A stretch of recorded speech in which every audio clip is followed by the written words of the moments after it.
Ask me how I feel about his son. I don't care. Oh. That's a bozo that didn't know that he had it coming to him. Yeah. I did a freestyle this morning. One of the freestyles I did was about broads. I was like, hey, I said, hey, dear. I said, hey, dear, what you up to? I'd like to take you out for a few drinks one night. Is that cool? No? That's okay. I don't care. I'll grab another one because all you bitches the same. T.O. Lestat, always telling them bitches. And that's how I hate bitches, bro. And I don't mean to hate bitches. I'm jaded on them. I'm like, ex, man. It's not unreasonable considering your I past. can't. It's really not unreasonable. Here's the thing. It's not even the past, homie. It's still going on. This broad has my daughter just being so fucking mean and nasty to me, dog. Yep. Yeah, so she has my daughter being so mean and nasty to me right now, you know what I mean? And literally, my kid was never like this to me. And all of a sudden, she don't care. She don't want to talk. She wants to hang out. She hangs up 3 seconds. I probably have talked to her for a total of 60 seconds since she tried to have me arrested. By the way, when I went to probation last month, she lied to them and said I was harassing her, and they fucking arrested me out of probation. Fucking ridiculous, dude. And I haven't done anything. Absolutely ridiculous, bro. The second time now. That was why I was locked up last week. That's why I got this jail album. You know what I mean? So then since I've been out, my kid has been really kind of nasty to me since last year, and really been bad. And so I said to my, I emailed, because I'm allowed to email her. That's all I do. I email about our kid like I'm supposed to. And I said, this really ain't working. She's hanging up. Can we do something different? I said, otherwise, I got to take a step back for Juliana's sake. She's clearly upset. And she emails me back and she's like, I 100% agree. These calls are dumb. There's no point to them. I don't know why you even bother calling. She hates you. Da, da, da, da, da. I'm like, what? She's like, yeah. She's like, no, they're done. I don't want you calling her anymore. I said, here's the thing, sweetheart. There's a divorce decree in place. A judge made that decision. What makes you think you get to make that decision? Are you fucking kidding me right now? She's like, she said, I already made my decision in another second email. I already made my decision. I said, I don't care what you made. I said, well, we'll see what the judge thinks about it. Because that's how you got to take these broads to court. You have to. You can't fight them because they're going to turn the table on you. The probation believes everything she says, even though they're supposed to defect me. I have probation on every single email I send to her. So she calls Goodyear police. It's like, and then they want to arrest me. It's like, are you fucking kidding me? Can't win. That would drive any man crazy. So, like, speaking of any man being driven crazy, we're shooting the shits with T.O. Lestat. As always, the man with the plan. Yeah. Always crack here at your service. Here to make you laugh. Am I funny like a fucking clown or something? Do I look like a fucking clown? You're gonna make you laugh like I'm a fucking clown or something? Huh? But yeah. One of the greatest lines in mafia movies. Yo, for real. Like, oh God. Either that or Christopher Walken talking about, hey, you're talking to my man all wrong. See, I'll stab you in the face with a soldering iron. But no, like, speaking of people going crazy, you know what I mean? I mean, that is what we're here to talk about tonight. We're here to talk about mental health, the album, and the subject. We have and the mixtape. Mental health. I need some help. I need some help. Mixtape. Yeah, when's the mixtape up? The mixtape I'm putting together. I actually got to send a bunch of the stems to you, obviously. Was what I'd like to do. I can mix it myself. It's not going to sound as good, so I'd rather you do it until I get better at it. You know what I mean? But the mixtape is finished. It's completely finished. You know what I mean? I just got to get it to you mixed. And the key is what I'm going to do is because I'm putting in. I've been putting in for a couple of days because these fucking files, man, they make it so difficult to do shit. So I'm getting Mental Health Despondent on vinyl, and I'm getting it on tape cassette and CD. You know what I'm saying? And so. Yeah, so anybody that buys the tape cassette or the CD gets the mixtape Mental Health I Need Help for free. I'll send it to you. So what y'all doing? Yeah. Buy that shit like right now. 100%. Like you can start pre-ordering it, right? And I can send you either a digital copy or if I don't need to make CDs. I don't think I'm gonna. Honestly, I think I'm just gonna bundle it in a file drive and just send it to people that buy it, so you have the actual MP3 of it. You know what I mean? Yeah, me personally, like I would rather have a record like. Because if you're gonna have something that is, that's goes along, complimentary. Yeah, okay. Like it's not a record. I'm gonna get it on CD probably because that's how CD. And I wanted to have it like the old flip side, the cardboard front. You know what I mean? Like the K-Slay CDs and the fucking Who Kid and them shits. You know what I mean? Back Green Lantern days. You know, when I was a kid. I did that shit. When we were kids. I had Fire, fucking, bro. You know, like I had burned ass CDs. Like I had burned CDs, and I was just racking them up, putting them in whatever jewels I could find. You remember those Your jewel cases, yeah, absolutely. And that's what I used to look forward to the art that was in those. That was my favorite part about the albums was like, of course, the music that goes without saying, but it was the album art, the thank yous, like the shout outs. That shit was. I mean, that was crucial, bro. So me and my brothers, I'm a triplet in case people don't know. Shouts out Trevor and Travis, a little Team Burns, what's good? You know, me and my two brothers, we were hip hop heads from way back in the day. First tape that my cousin ever gave was the Fat Boys Crushin' album. This was like 85, bro. Damn. You know what I mean? Yep. And then where'd you get this, son? Damn, where did you find this at? So I had the Fat Boys Crushin' on tape. I had Houdini, Basketball, that album. And then the first one that really turned me into like, loving hip hop, and honestly, it's one of my major influences. SHxxTin, Digital Underground Sex Packets, '89, and so those are the couple of tapes I had, as a kid. So we fell in love with hip hop, me and my two brothers, bro. And so we were tape collectors, we were hustlers too, you know what I mean? So we would sell all this shit, we would get our own money, we would go to the mall, and we'd steal some tapes and buy some tapes, you know what I mean? From the Wall and Camelot and shit, for real. And so while they're buying, I'm in there stealing them because I was really good at it. I would steal 2-3 tapes at a time, and I'm out the door, so nobody would. I would grab, how they used to have the long plastic things that you would put it in? Yeah. And it would slide in, and the whole back was useless space, and then it was just the tape cassette up front.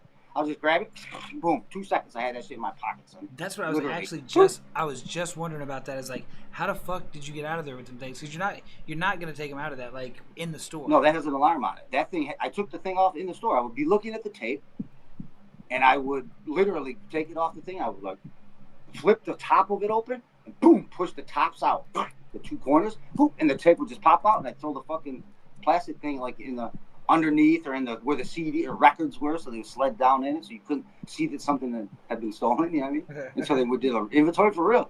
And I would have 3-4 tapes from the Camelot, 2 tapes from the Wall, and then we would buy 2. You know what I mean? And so we would go to buy 2, we'd come back with 7 or 8 because I would get busy. Buy 2, get 7 free. It's a common buy deal. Buy 2, get 6 free. Buy 2, get 6 free, man. You know what I mean? It's everything how I live. Even right now when I'm still buying beer, it's buy 1 beer, get 3 free. Because 3 go right here.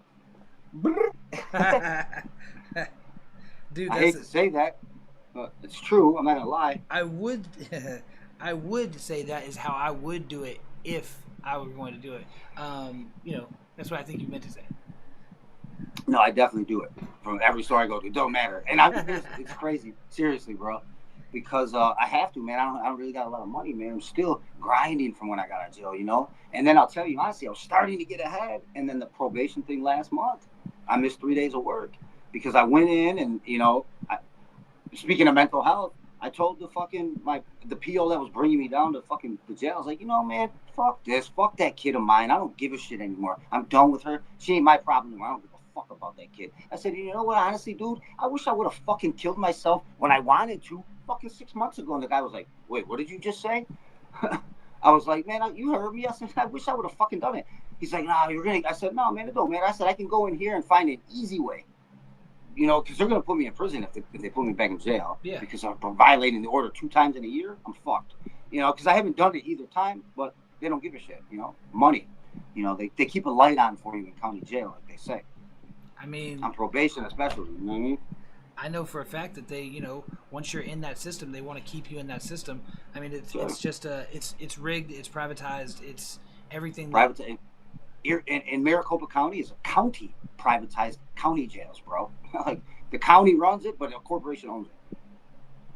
That's every jail in Florida. Every single jail in Florida is a county, state. It doesn't matter. They're all privately owned. Privatized. Which I think it's a conflict of interest where judges are allowed to own a part of the companies that own the jails. That right there, that's one thing they do.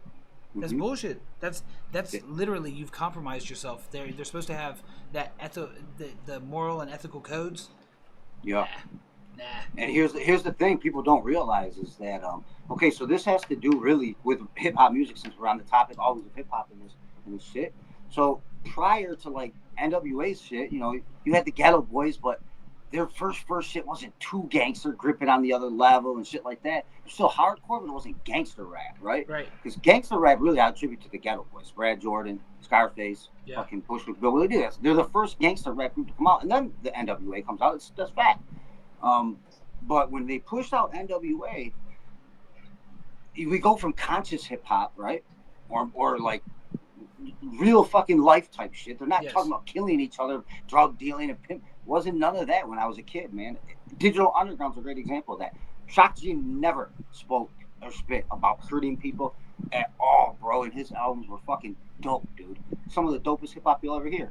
All 7 of his albums, you know what I mean? Do you think that was because it was not really a there wasn't anything to compare it to? Because when you know, when gangster rap hit the ground running, it's still going, like, to this day. The stuff that was there before is not going.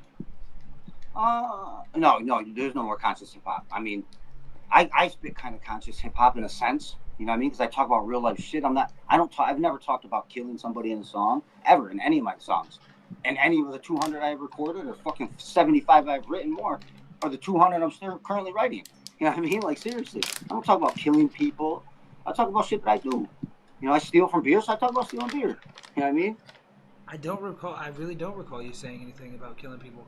I've never talked about that and I don't talk about shooting guns off at people. Now, I'll say, like, I have a chopper in the trunk because I do. When I had my fucking guns before they took them, and I came in Arizona, I always had a chopper in the trunk with the extended 30-round magazine. I always had a pistol right here in the dash. I always had ammo in the back. You're allowed to, bro. Yep. And so that's true. Because we live in a state of Arizona, bro. It's so Wild West out here still, dude. Motherfuckers will pull first, bow, and shoot you, and then fucking run or act. It's crazy, dude. And I'm talking over small altercations in parking lots, dog. Stupid. Over dumb shit. Over dumb shit. And so gangster rap, like you were saying, you know, gets introduced under the Clinton administration, and because Clinton and Walmart, best friends, Sammy Walmart, right? Yep. Sammy Walter, whatever. They privatize them. Clinton, his cronies, they own the company's stock.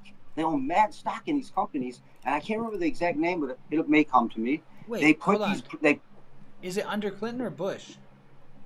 Under the Clinton administration, crack era. I thought it was Tipper. I thought Tipper Gore. I thought she was under Bush, like that era. That's parental advisory stuff.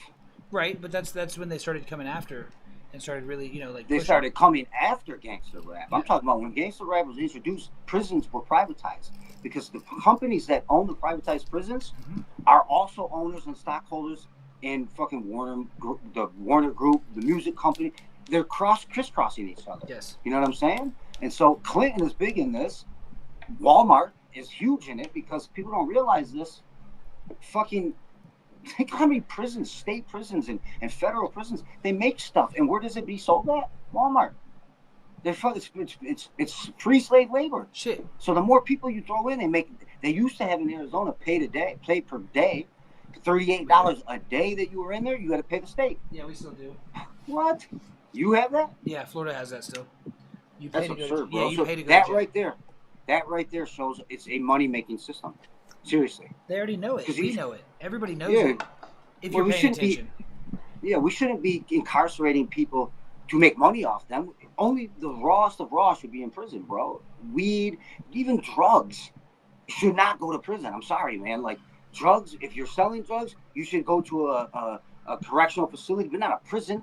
If you're using drugs, you should never be in prison. You should be at the fucking mental health help place. You know what I mean? Drug addiction place, bro. You know how many people I saw in jail when I was in there throwing up on themselves and shitting on themselves for days and days and days because they're withdrawing from drugs? What are you in here for? I got busted with a meth pipe, or I got 2 fatties on me. I'm like, you didn't even have weight, you have personal use, and they'll put you in prison, bro.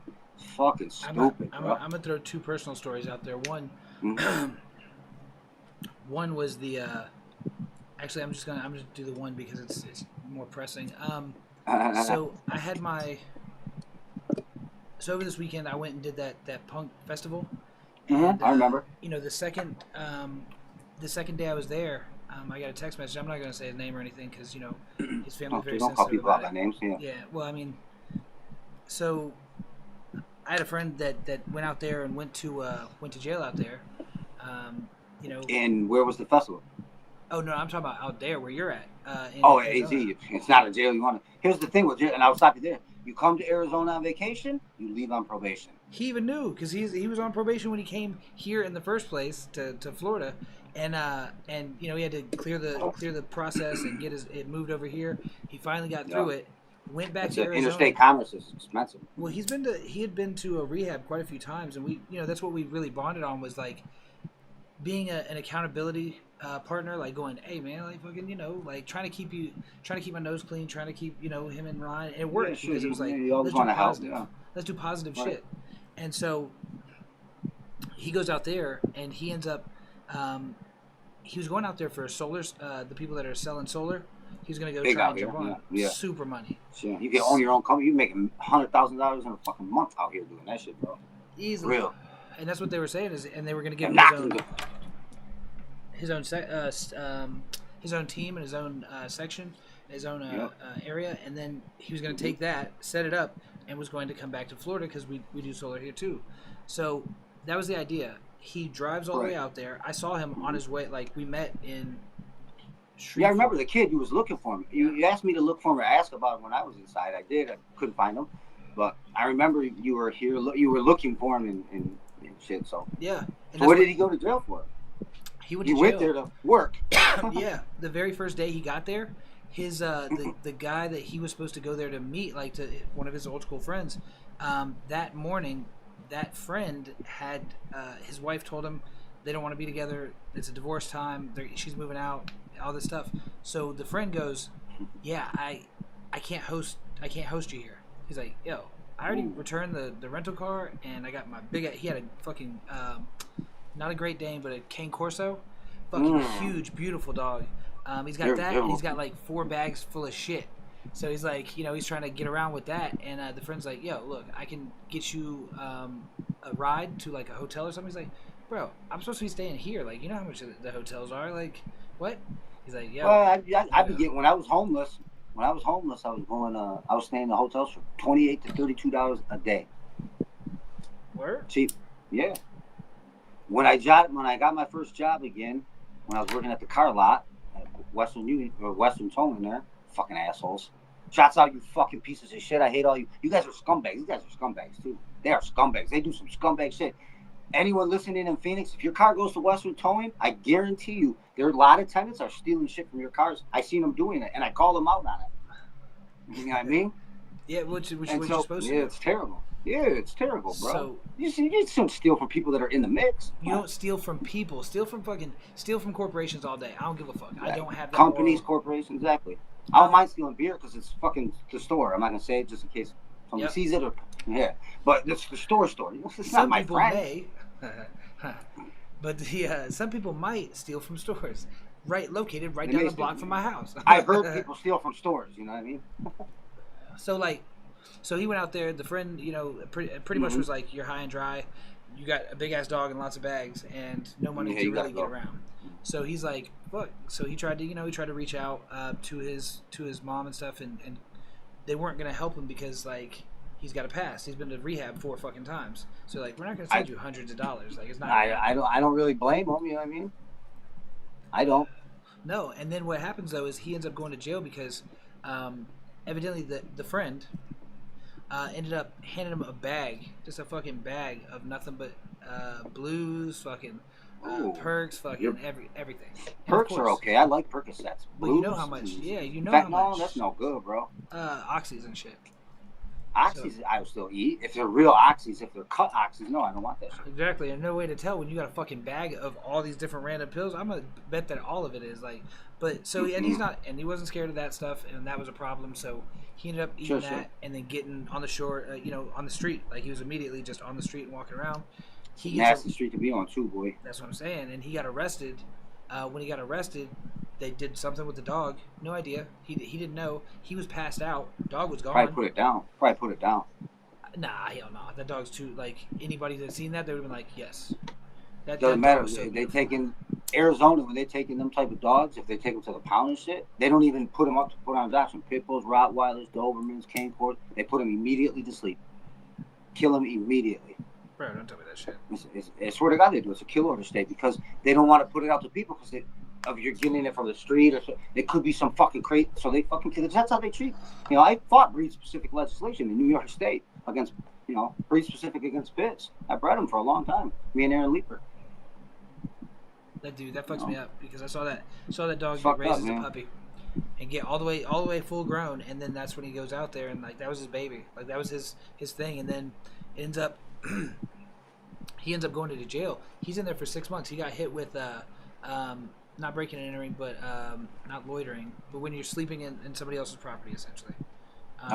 Trespassing. It's trespassing. Criminal trespassing. Yep. Criminal trespassing in Arizona is a month in jail. Seriously. Plus possession, because he had he had shit on him. He's lucky possession. You can go to jail for you. They'll take you out of county and put you in prison for that shit. And that's where. So he got 6 months, and you know, I was like, oh shit, he's coming out. Cool. Like I asked his family if I could, you know, you want me to go get him, and they said, nah. He'll be all right. We're gonna get him a plane ticket, and he'll be home. And so like 4 days after, we don't hear from him, and he's like just missing. Nobody can find him anywhere. Like his family, he's not talking anything. And it's like, what the fuck? So that's when you're like, yeah, dad or jail, man. That's one of the two what I'm options. saying. And it was like, all right, all the options. That's all the that's the only option. It's the only two options, honestly. So we go or the looking, insane asylum. So we go looking, can't find him for like 2-3 months. I mean, they checked all the jails, everything. It's like, who the fuck is this dude? Did he go to Mexico? And possible. That's also right, because he stopped. One option. of his last posts are him stopping at the border and taking a picture and then fucking moving on. It's like, man. Yeah. So he goes in, all that good stuff. It was, you know, he had a shitty time. He said he wasn't really. I wasn't able to even talk to him. Like he wasn't talking to anybody from the outside because it's kind of depressing. But not only that, they don't. You don't. If you're indigent, you really got one option. You know, one call a week. They give you 5 minutes, and it takes 2.5 to fucking call out. So you got about a 40-second call. That fucking bitch sitting there. That bitch sitting there just talking over your fucking shit. You are in the property of LBJ. Yeah, bitch. I just made the fucking call out of here. It's like I'm aware. Remember me and you would talk in 20-minute call. In a 20-minute call, that bitch would pop in every fucking 3 minutes, dude, and take out 20 seconds of our calls. What the fuck is this bro doing? They still charging. They charge. They make a gang of money, dog. Yep. They making real money. So he goes in that time. They hit him like as soon as he came out, couldn't find him, and then like I want to say about a month and a half to 2 months later, we hear he's in jail. Like he's in jail, and then he went from that. Better than dad, though. You know what I mean? I'd rather be in jail than dad. Right. I would personally have rather been dead at some points, but I'd rather see someone else in jail than dad because at least they're eating and sleeping safely. Yep, and a chance. That's true. You got a chance. So he does his whole stint, and he was supposed to get out on the 15th of October. And so, like, you know... Of this year? Yeah. I got out on the 18th. Did you? No, I went in on the 21st, got out January 18th. Of last year, though. No, that's this year, yeah. No, I'm talking about October. What month did I say? October. I got out, I went in October last year. Got you. Okay. So he's supposed to be out on the 15th, and I didn't want to, bug his cousin because, she's already just, she's waiting for him. She wants him to come back and all this good shit. And so I ain't going to bug. So I sit back, and then I'm like, all right, I'm just going to wait. It'll be a week. Because I said, do y'all want me to go out there and get him? Because I'll go out there. I want a reason to come out there and fucking go see my boy. And hang out. Mr. Lestat, the king of the AZ. King underground hip hop. Oh, best free. King of freestyling, that's for goddamn AZ to anybody on that, son. Challenge accepted. Nobody's out freestyling me, I promise you. Nobody. Yeah, we're gonna put that shit to the test. So and we have people judge on it, like the quality, the content, the flow, the rhyming scheme. Have a judge for each thing. Okay. That's the way. That's the only thing we need to pay attention to. We can set that up. That could be a shooting the shit's exclusive. Like absolutely. I just did an exclusive joint. What's it called? I did a fucking cypher joint for Tony Showcase. You know what I mean? Tony Showcase, shout out. Yeah. SHxTin. SHxTin had that shit. He made the beat. Our RMS6 or whatever. Oh, that's right. I do remember you saying that too. I can't remember the first initials. It's something like that. I know his last name is SHxTin. SHxTin. He's a dope producer, bro. Yeah, I mean, I like that beat. I definitely like it. It had a creepy feel. Does that vengeance is mine, if I must say so. And since you speak so cold about me all the time, since this is finally done and over, that's how the case closed. When the folder opens, you'll be hard to find. Out of sight, out of mind. So will I, alive. You need to get that stamp. So what ends up happening though is that he's supposed to be out on the 15th. Haven't heard from him. I go to do that show on the what? That was just this past weekend. So like the 25th, 24th, somewhere in there. And so he's just getting out this month here. Huh? Yeah. Like he's supposed to be headed back home and all this stuff. 2 days into the festival, I get a call in the morning right before I'm going in to go do. He's right back in jail. I guarantee. If they just release him and that was it, this motherfucker, bro. When they release you from jail in Maricopa County, he's muerte. What? Yeah, they found him on a park bench in the morning. OD, guaranteed OD. Fentanyl. I guarantee it. Man, that's sad. I'm sorry to hear that, bro. I'm not getting any info from his mom, and I wouldn't want to. I wouldn't be like, hey, so no. But no, I promise you this. I promise you, because here's the thing. I have people in my life. You know who they are. I'm not gonna say their names either, but they thought they were getting like some weight of yak. You know what I mean? And they were gonna do something with it. Well, I don't know what they were. Whatever they're gonna do, not my business. Yep. But they took a bump, bro. A bump of it, and I was like, "That's it." He's like, "Well, it was on my skin too." You know what I mean? Because he was picking it up. And I said, "Damn." He went into cardiac arrest multiple times, coma, went to the hospital. Not my blood, but who, you know what I mean? Homeboy, and he's a good dude, man. Absolutely, he's a good dude. He is. Both of them, muerte. What? Died, bro. They died. She comes back, snaps out of it. Like something gets her out of it, but she was clinically dead. You know what I mean? He fucking is dead for 20, 30 minutes, dog. They fucking hit him with like 17 Narcans, bro. 17 Narcans. Okay? He has permanent damage in his scene. Blood loss, oxygen, obviously. He's talking to me the other day because I was helping him out. Because, you know, I like I love the guy, actually. He helped me out during this mental health period. You know, they were key. And at least, you know, they may have done me or may not have done me dirty, but either way, they were key people in my life, man. And I know they both do care about me, and I care about them, you know what I mean? But, you know, so you can't just chill with people sometimes. It is what it is, right? But just recently this was, dog. And he fucking died. Then brought him to the thing. It's permanent damage, bro. He was telling me the other day that he was, for a whole week and a half straight, was walking around Phoenix. He left his crib, walking around. He got a hotel. He was seeing people, aliens, spirits, black shadows, AI cars that were turning into things. He was that serious, bro.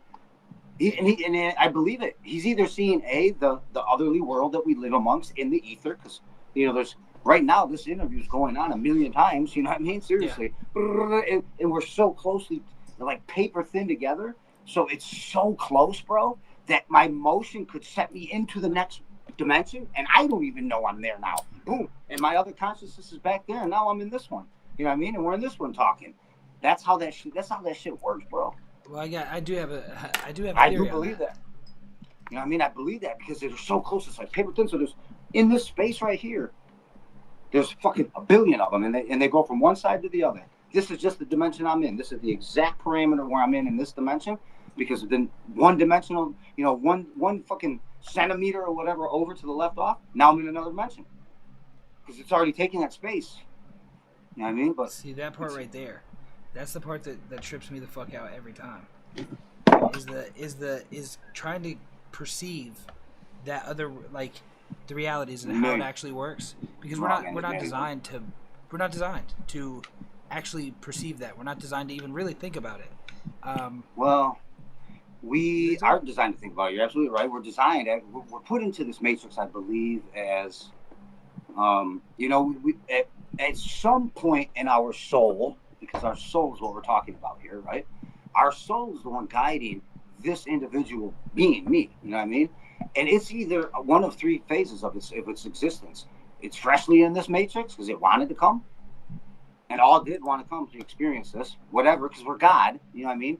when we're saying this thing, I'm talking we're God in the sense of we are God because we exist within him within us. And so when something is within and without, it is. You know what I mean? 100%, bro. We're a fragment of it. And everything is. And so this is why, you wouldn't kill other people and you should. It's not because of the religion or you're going to go to jail. No, it's because if you kill another human being or an ant even, because I've been burning anthills and shit, you're killing yourself, dude. You literally are killing yourself because your energy is everywhere and it interacts with every piece of energy as it's, manifesting itself into this reality. So everything is you. You are everything. This is what it's saying. When you think of the word omnipotent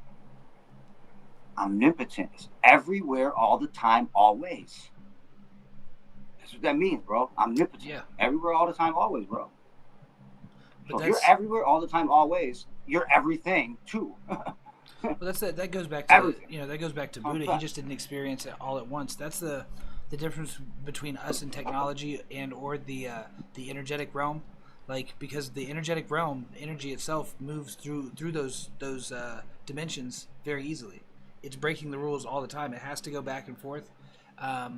Well, energy has no boundaries, period. Energy never starts, it never stops, it seems. It's like water. Like, I use this analogy a lot for people who don't understand it. When you have a glass of water, it's an individual glass. Me, an individual glass. When you dump my water or me back into the ocean, it doesn't matter Atlantic Pacific, because where does one start and end? You know what I'm saying, dog? Yeah. Where does water start and where does it end? It doesn't. Okay? It's continuous, always, all the time. It is.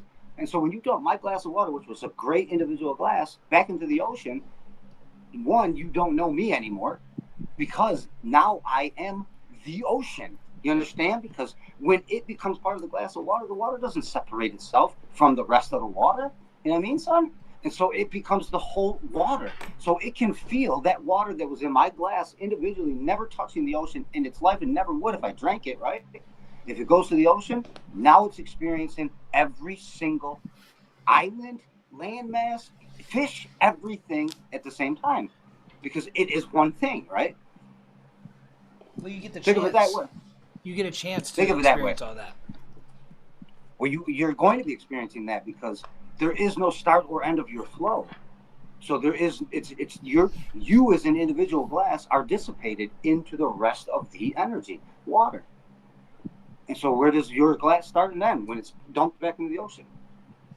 It doesn't start and end. It just joins it with the rest of it, and it becomes part of the whole. And so as part of a whole, it's experiencing New York's coast to fucking India's coast at the same time, because one part of water isn't separated from the other part of water. At the same time, as it's flowing through the ocean. If that's the case, then explain, I guess, would you say that it's nature over nurture? I'm sorry, nurture over nature when it comes to the negative or the bad stuff that happens? I mean, we're all humans, right? We're all the same water, the same energy. Everything's the same, really. But some people have a propensity for dark things. Like they want to murder everyone. They want to wear their skin. I gotta take this suit. I'm sweating balls. Brought to you by Carhartt. Not really, but holla. You know what I mean? That's a good question, and I have one way only I can answer it. You're gonna have to re-ask it though, because, and so I can break it down. You know what I mean? That is a really good question. I mean, it was more of a rhetorical because, like, all this stuff. Not a rhetorical question. That's answerable. No, ask it again. Oh, I do think so. Ask it again. And I could break down the little parts because I was breaking it down as you're saying it.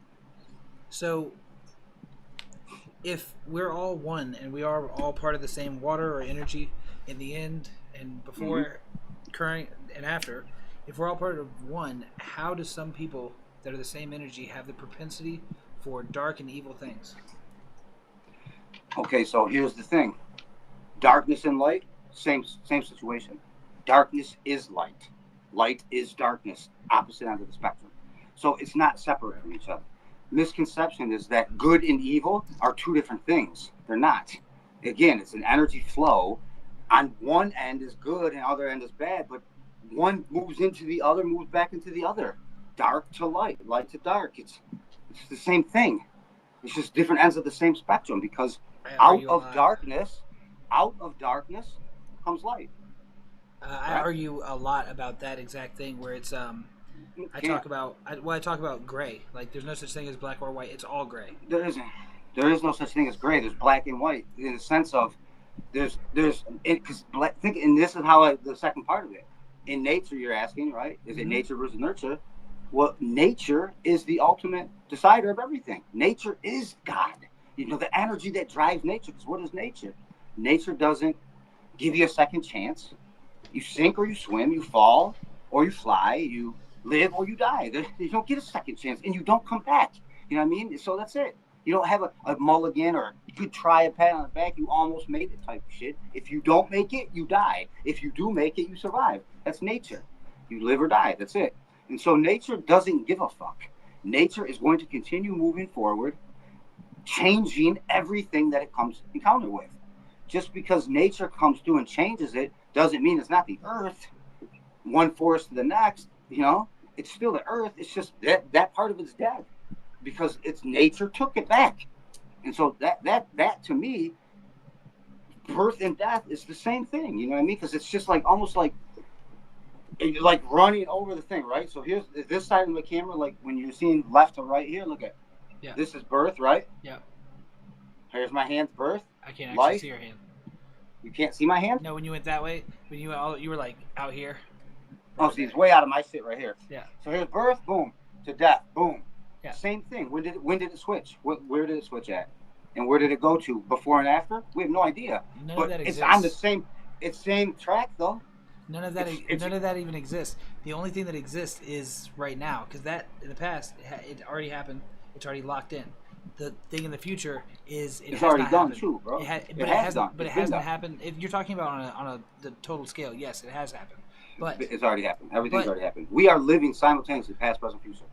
See, I can't.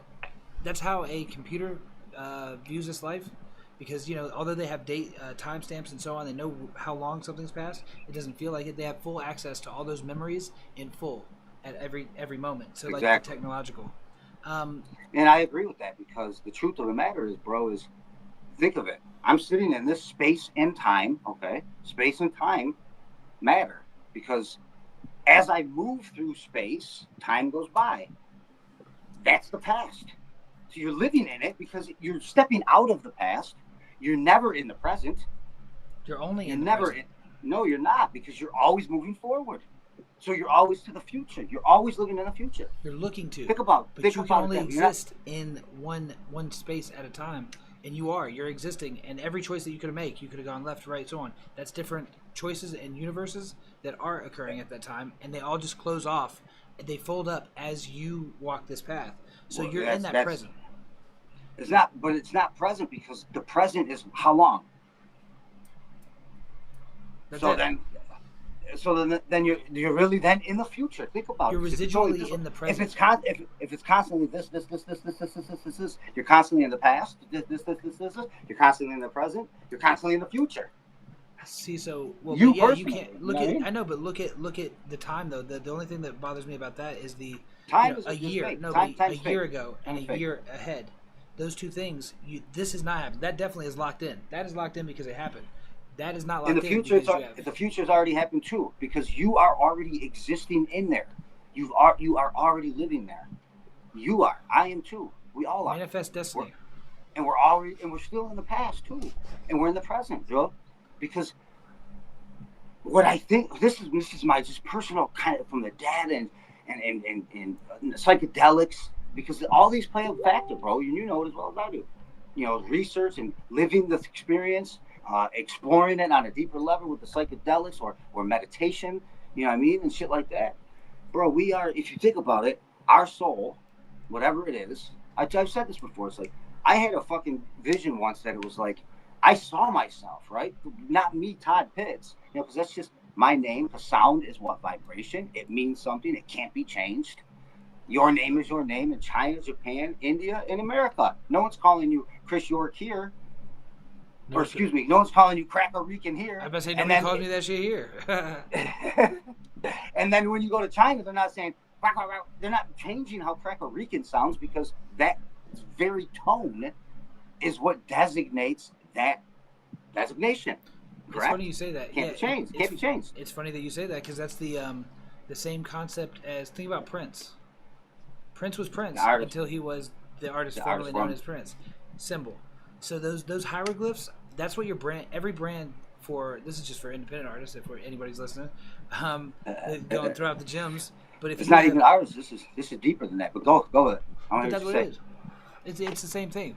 It's a brand. When you have a brand symbol, logo. when you have a symbol that when they see it, they know that's you. They associate it with you directly.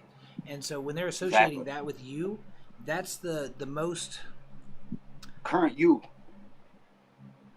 You know, it's the most current you because it automatically draws that. Because think about it. Normally you have to exchange like some sort of sound with each other, the name, so that you can get familiar with who each other is. Otherwise, if you don't know someone's name or they don't know you're calling, they don't know you're talking to them, right? So you have to know their name, and then you got to know what they identify, what they look like, right? And then something that makes them stand out for who they are. You know what I mean? Oh, that crazy kid with the fucking cleft lip, or you know what I mean? Think about it, bro. You know what I'm saying? Because these are the things that we associate people with, because that's our brain in this dimensional space and time. It does it with everything. A chair, brown chair, black chair, small chair, high chair. It does it all the time. Classification of things. We talked about this because you hate classification.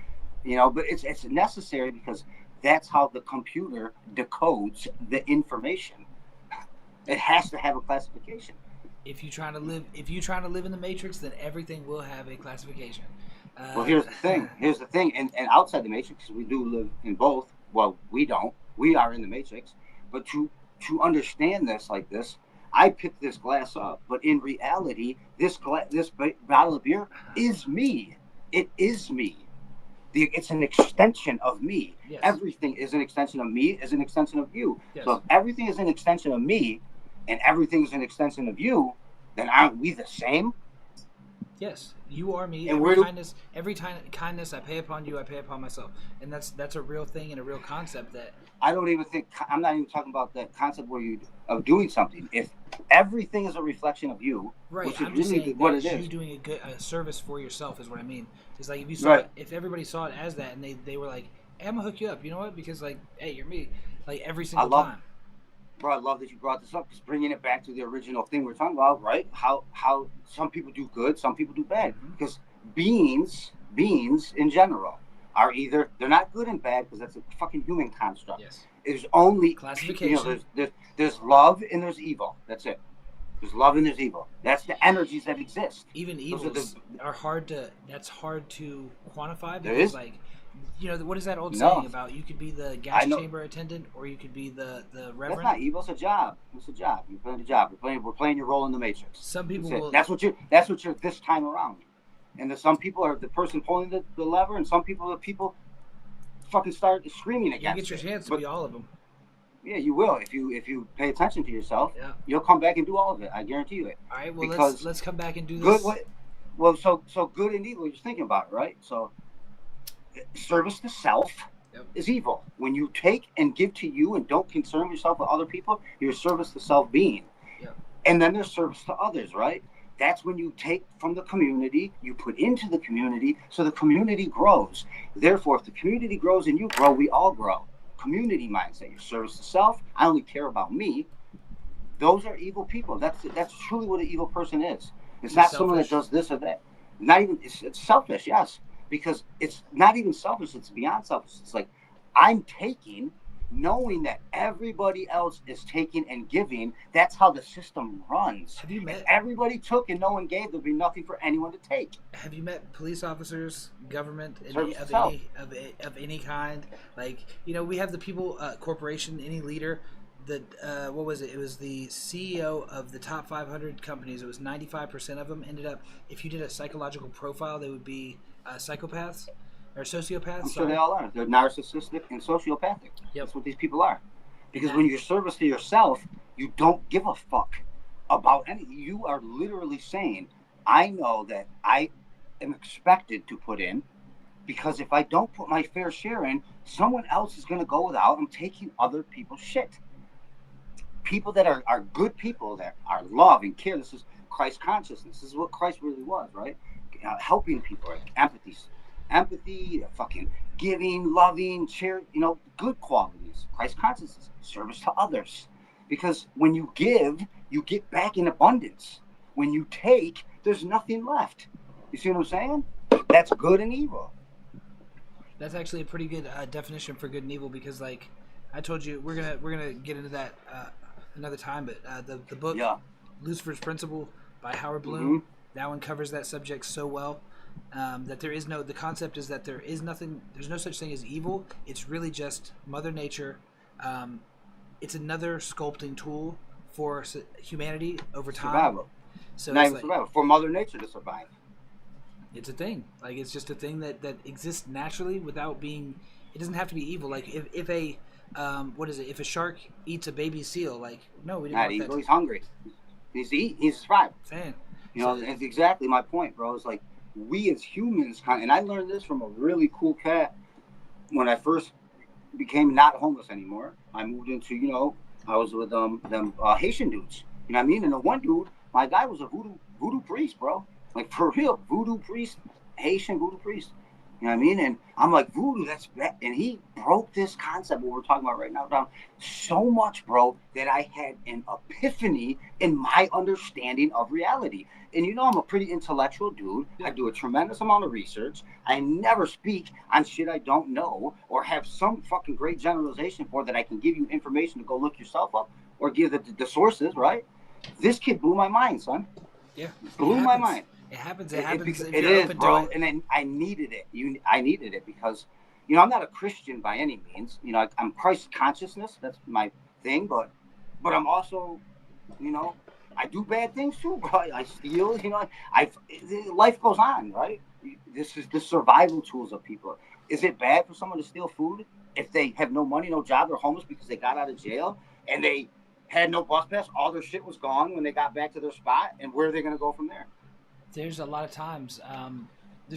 Where I would say that whole that thing I think it was from the Bible, if I'm not mistaken, but I might be making that up. It was where they talked about you can steal the bread, but you cannot steal the jelly. Like, you know what I'm saying? Like, it's like, yeah, if you need to feed your family, you need to feed yourself. That's fine, but the extras that you get, that's kind of, it's like you kind of cross that line. Exactly. So you get the bare necessity. You get the bare minimum. So that's what we're going to do here is that's the introduction to Theology 101 with your professor, T.O. Lestat. You are talking to Professor T.O. Lestat. We're going to go ahead and we're going to hit the intro to this album, because that's the whole reason we're here, is we're talking about mental health. We're going to play it? I didn't know we were playing it. Oh, we're definitely playing it. Word is born, son. Hey, I'm definitely going to have to plug this motherfucker in then, bro. I know for a fact that this album was difficult to make, difficult to experience, to be able to make, and when we first jumped on, that was the subject right there, was exactly what led to this. This is the perfect first album to be really out there and pushing, because it, to me, said T.O. Lestat, and it gave you the backstory and the reason why you are the way you are. It's true. And it just, honestly, like, even when I describe you to people, I'm like, dude's got the most, he's got the best reason to have a villain origin story, and still he's not evil.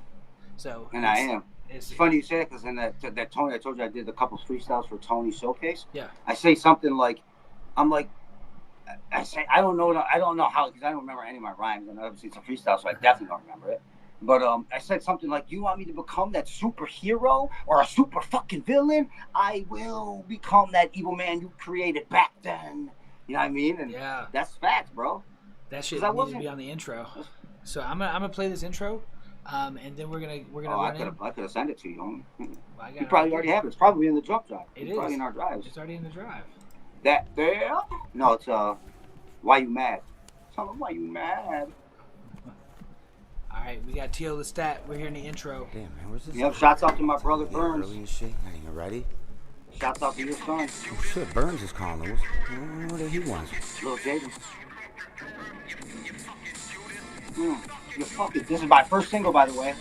Fucking Hey, yo, what's up, bro? What you doing, man? What do you want today? The story. Shit, nothing. Chilling. How about you? Man, I'm sitting at this doctor's office for like 45 minutes waiting. You know how they are.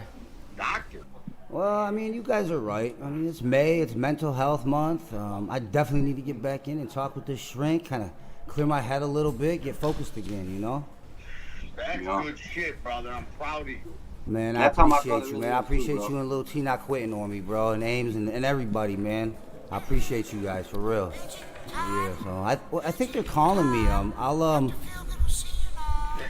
Wait, what's the doctor's name? Feel Feel good? good? Like Motley Crue? Yeah, oh yeah, like Motley Crue, Dr. Feelgood, I know, right? I saw that, I had to pick this guy. That's crazy. I know, I'm willing to see what kind of character he is, but when I get done, man, I'll call you, I'll let you know what goes on, all right? Yeah. Alright, cool, brother. I love you. Yeah, man, I love you too. I'll holler at you later, brother. Word.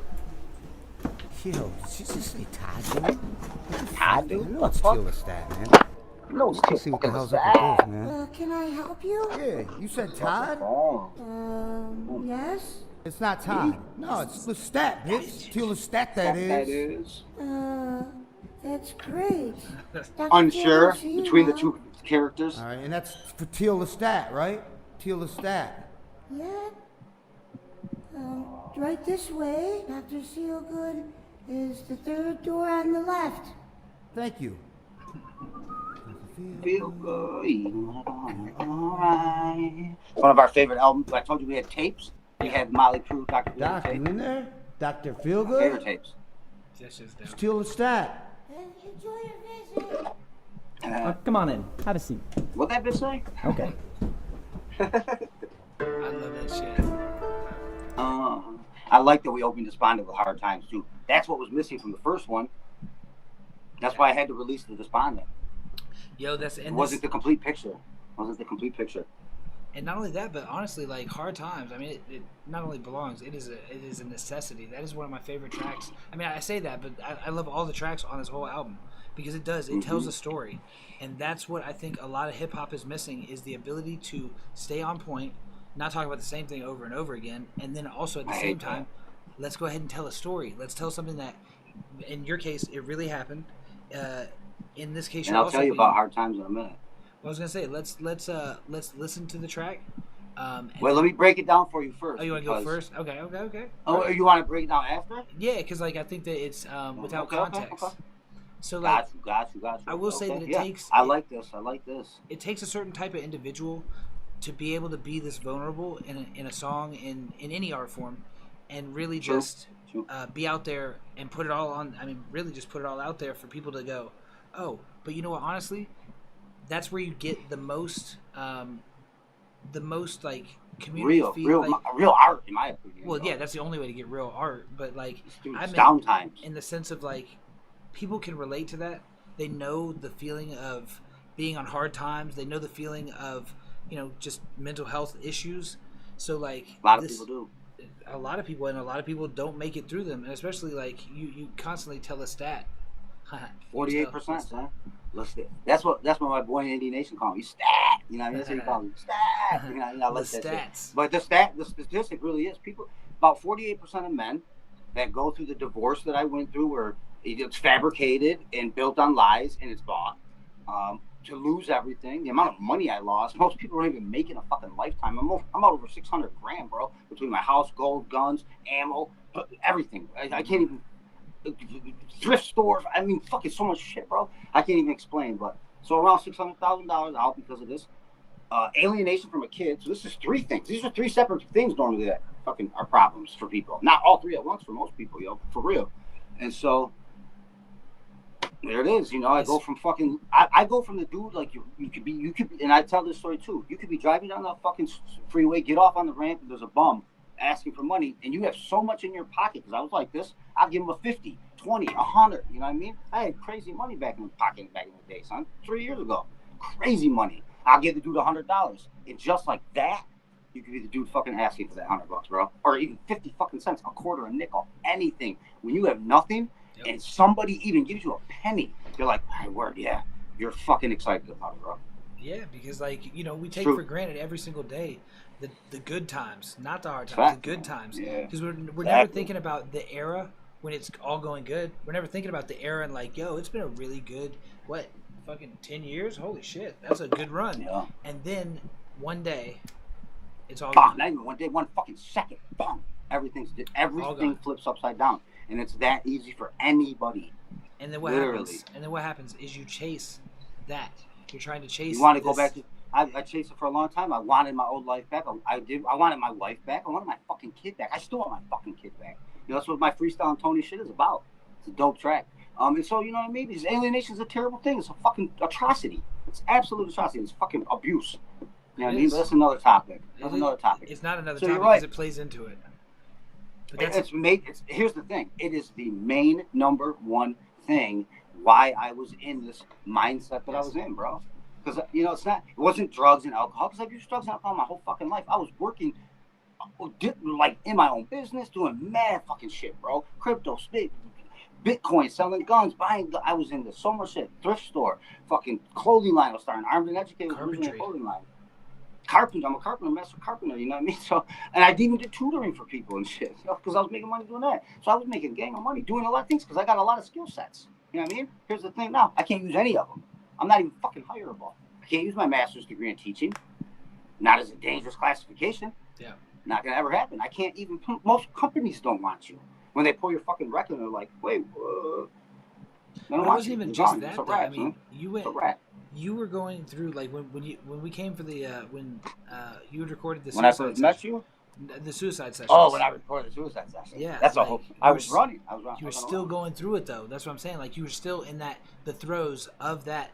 Just that how much it echoed through your life. So it's really a testament to your fortitude, your ability to keep moving forward, even in adverse times and the most of adverse times.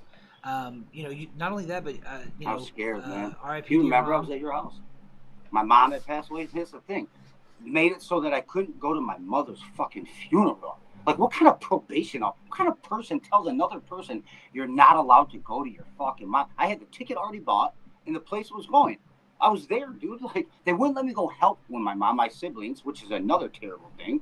Nothing like throwing the weight on somebody else, because that's not my style. But that's what they made me do. And then I lost out on things. I didn't get any saying anything, like how things were broken up, because I needed a car. And the car went elsewhere. If that, you know as well as I goddamn do. Had I got the car from my mom, which was in perfect running condition, instead of buying the truck that fucking blew up, how different would my life be, bro? How different could have things been? I could have been working way back then. I don't even think that. Yeah, that's a whole nother story. That's a whole nother story. You know, so just there's so many fucking things. Like when I say hard times, and this is why I put the word despondent on it. Because it's fucking mental health, but it's like you're a point of mental health where you are at the absolute brink of the last fucking breath you want to take. You know what I mean? And so hard times. Play this shit because this is where it is. This is a very important song to me personally. It's one of my favorite on the whole album. It's the single. All these people's on my mind. Days been bleak on the step, and I can't find a safe place to hide. I'm close to weak, so shattered and quiet. I slide out of control. Don't know who this is. Alone mystique, just trying to peek and handle my biz. How to react and speak, feeling remiss. So please forget this though. Seeking forgiveness, but that's a no. So I already know how I get mines, how I get through these hard times. From rhyme to rhyme, that I pencil and scribe. Crazy in the workings of this paradigm. I find myself in decline, harassed by the swine. In a woman I treated divine. Now my P.O. be popping by on my tail and spine. The prevailing climb on a day-to-day grind. Labor away, travailing. These hard times, hard to feel fine. Hard to find a hard line. Hardly to find a hard heart. Hard to start. Hardly to part. Hard up and hard-headed. Hardly alive. It's hard to survive. It's hard to die. I've tried. Shit, I'm dead inside. And it shows in my outer being. Should I give up the vibe and blow out my inner feelings? With this 7.62 by 3.9. Kiss the barrel goodnight. Say goodbye to the loved ones you'll leave behind. You should find a reason to open your eyes. Not be blind. Need I remind? Or is it fuck all them good times you had in your prime of various kinds? Remarkable, far from sublime. Let's try to get it right without peeling to the graveside. Dealing with a brain that's contrived. No more freewheeling, that's causing pain. Darkness, no lie. You're not insane. You stop caring, keep it airtight. You stop fearing the fire. Let the devil steer this emotional ride. Go crash course. So instead he's stealing your energy day and night. Let's fast forward, get ahead, not rewind. Recapture the source that's been pushed aside. It ain't gone. God said deify, you ain't wrong. Just don't feel it inside.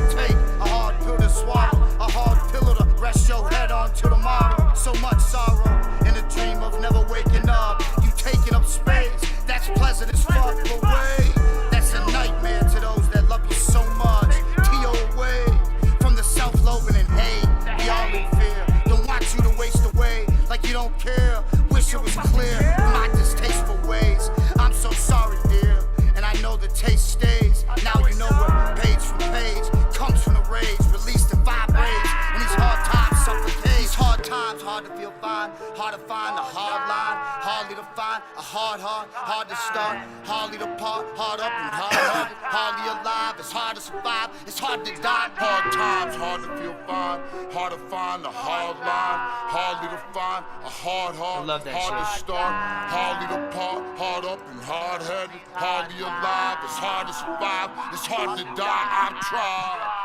Yo, that shit on the end there, that is so crucial right there. Yeah, and I'll tell you right there.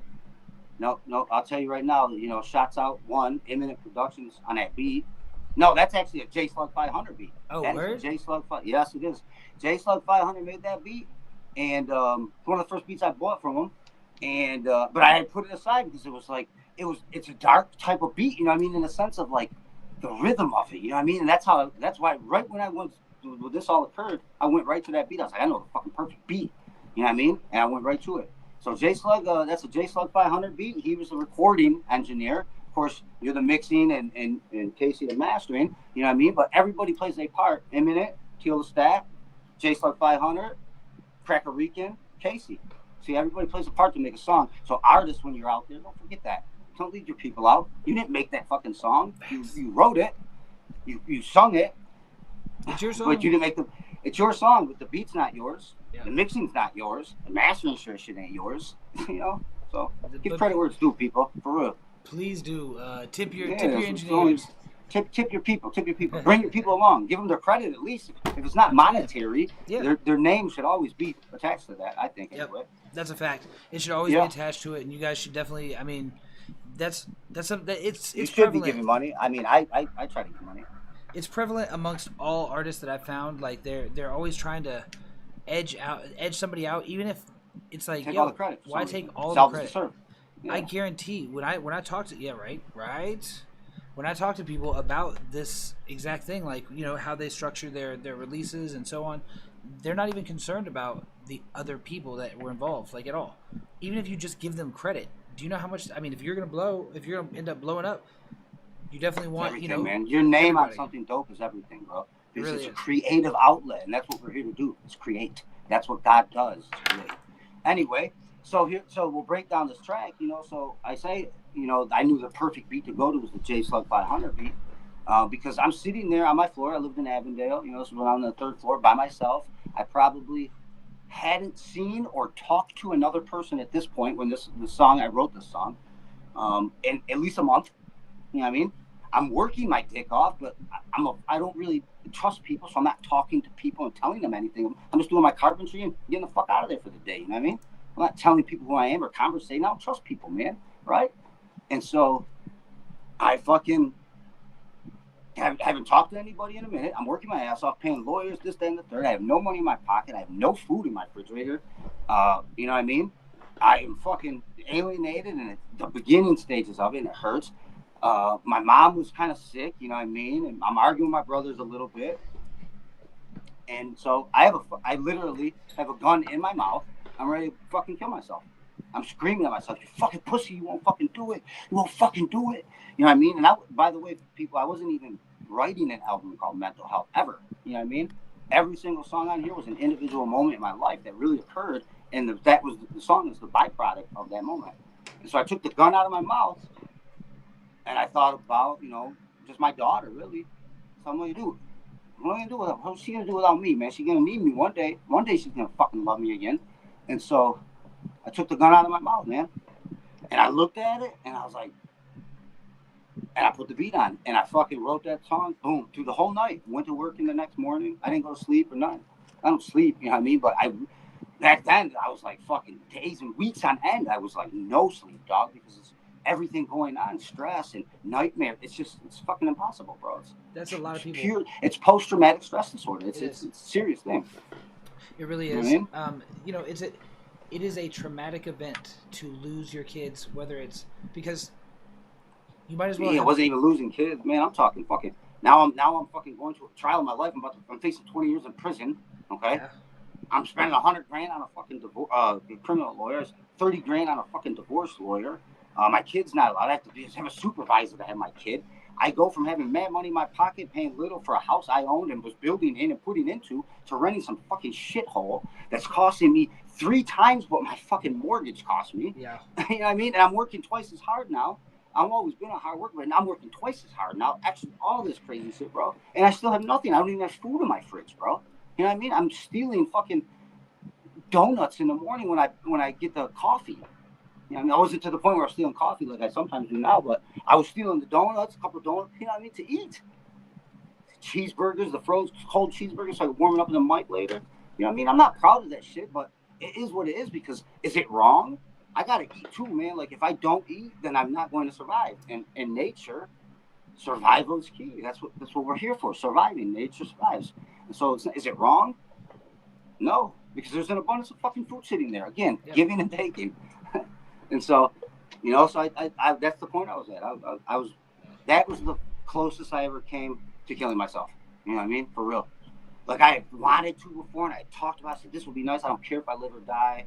You know, stupid shit like I don't look either way when I walk across the street. Just walk out. You know what I mean? Like, don't care if the light's red, green. I don't give a fuck who's coming or not. I just would walk out in the middle of the street every time because I didn't care. I did that same thing. I mean, like, just stop. I do it all the time. You know, just but stop caring. At this point, I'm sitting there with a gun in my mouth. First time I did it. And that's the title. You know what I mean, like, I had the gun in my hand. You don't want to take no more. I couldn't take no more. Couldn't take no more. And this song, I'll tell you. You ever felt this? What? You ever felt this way? I couldn't take no more of the alienation, because really, again, all of this stems around the void that still is not filled in me, because I'm a parent. I didn't have my daughter to fucking walk away and not be a part of her life. I was a major part of her life. We build, we bred. I was literally building. She's using power tools with me at fucking 4 years old. I'm teaching her this shit, bro. We're taking anthills out. She knows how to load a fucking pistol. You know what I mean? Because I had one for her. Because these are key things. If you have her on your house, you teach this shit. I'm a great teacher, and I love my kid, and I can't take no more. So that's the song right here, bro.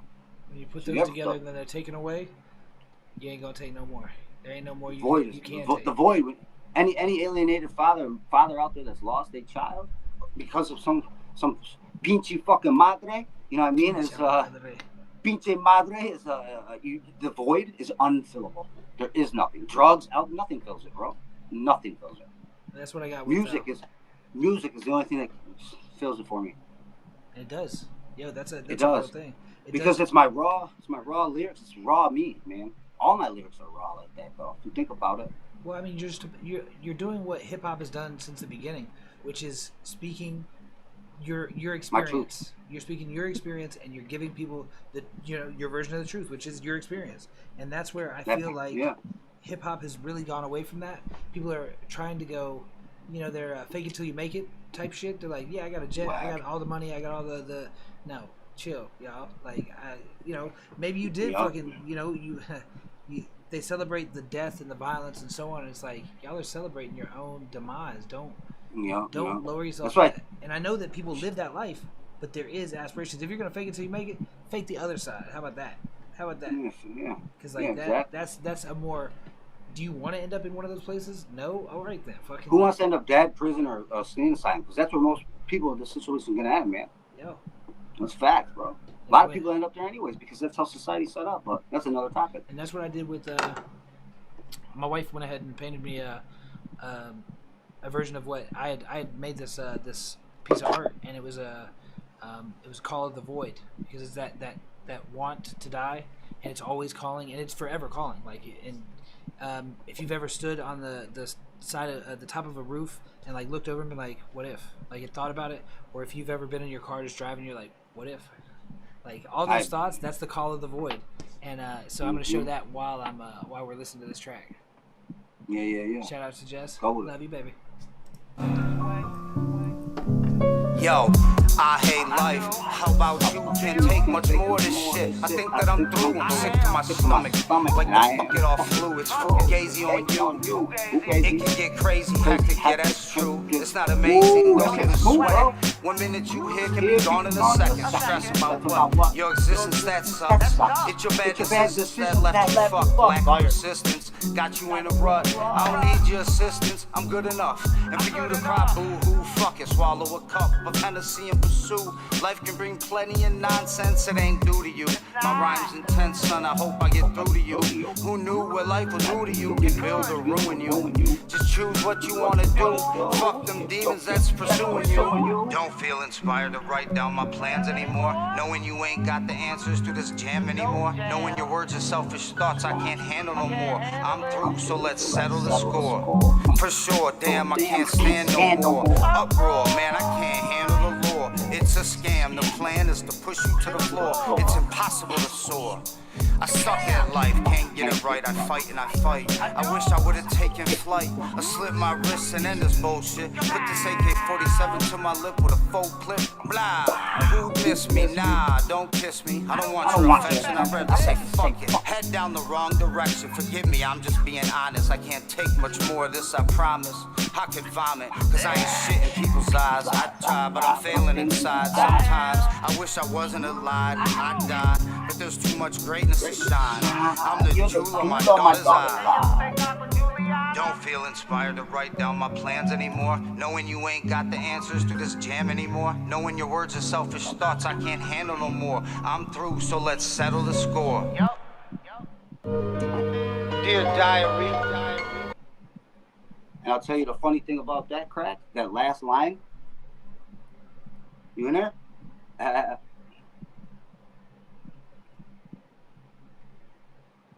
I'll tell you, fans, the people listening. So funny thing about that, thank God for Juliana. You know, when I do my ad libs, I don't write my ad libs down at all. What up? What up? Plug. Huh?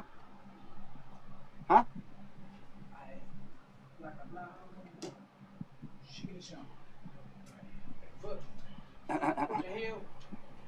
So anyway, so I don't write my ad libs down. I write my lyrics down, obviously, but I don't write ad libs. I go in the studio.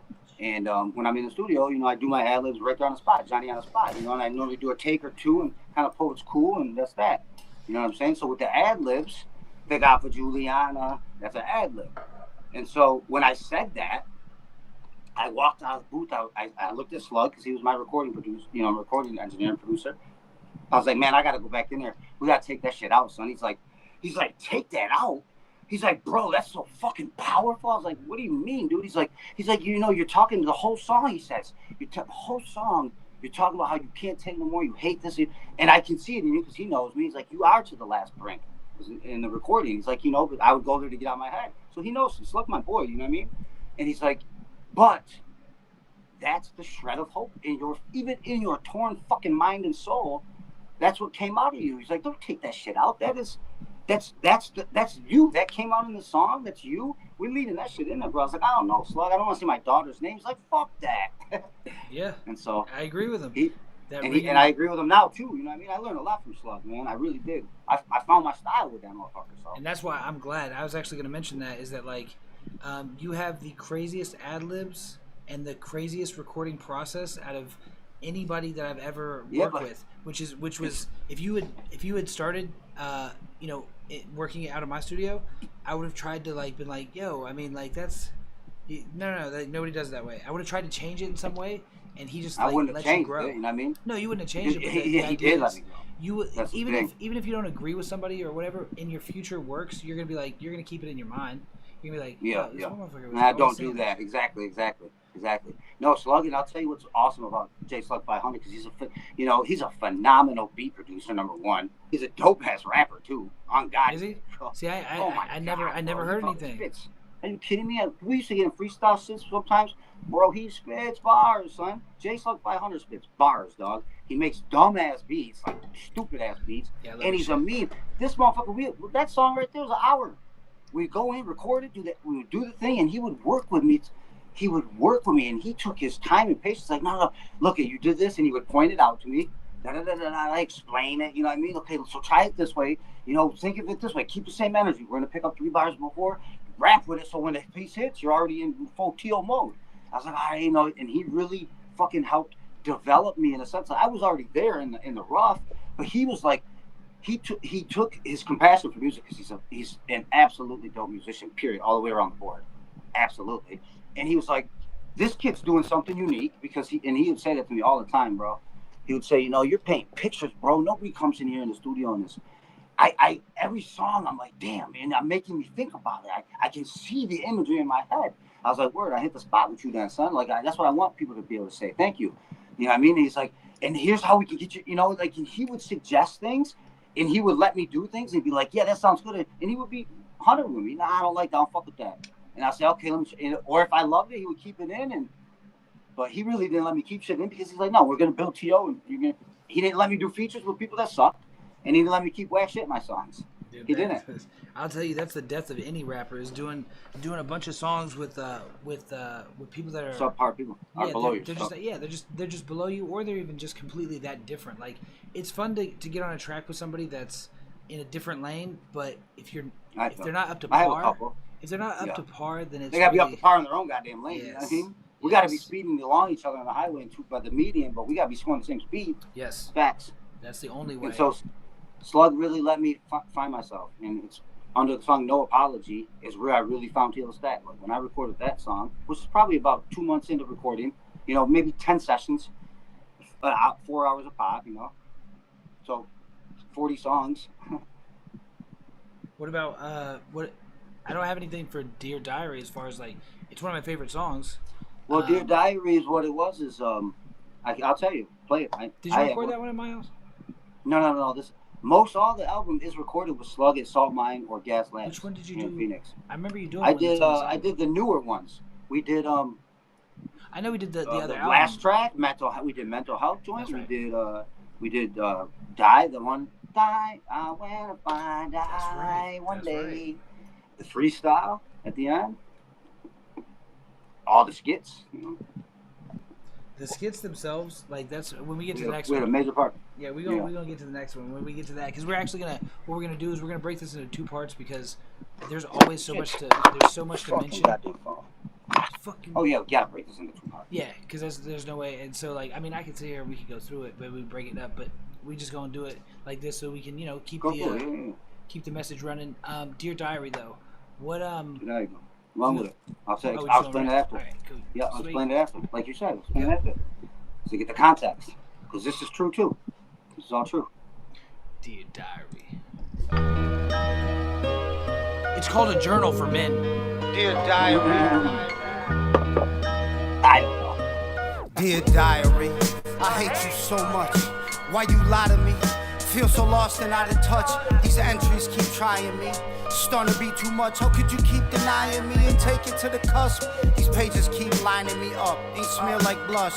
Could end it all and bite the dust. That's why I write down my thoughts now.